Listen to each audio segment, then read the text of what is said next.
எனக்கு இவ்வளவு ரசிகர்கள் இருப்பீர்கள் என்று நான் நினைத்து கூட பார்க்கவில்லை. இன்றைக்கு ஏசி தான் வேர்க்கிறோம். உங்களுடைய அன்பான மூச்சு காற்று என் மேல் பட்டிருக்கிறது. 2012 அதான் என்ன வச்சு காமெடி பண்றீங்களான்னு தெரியல. உங்களுக்காக ஒரு பஞ்ச் டைலாக், தயவுசெய்து இதை கேலியா நினைச்சுக்க வேணாம், சும்மா விளையாட்டா தான் நான் சொல்றேன். கொலை கொலையா மந்திரிக்கா, பவர் சார தொட்டா நீ கத்திரிக்கா. கொலை கொலையா மந்திரிக்கா, பவர் சார தொட்டா நீ கத்திரிக்கா. பவர் சார தொட்டா நீ கத்திரிக்கா. நீ கத்திரிக்கா. நீ கத்திரிக்கா.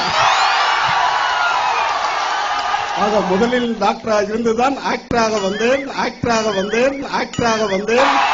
நாட்டுக்கு அரசாங்கம் இருக்கிறது நல்லா செய்யறதுக்கு. என் ரசிகர்களுக்கு என்னுடைய மக்களுக்கு செய்ய நான் இருக்கிறேன்.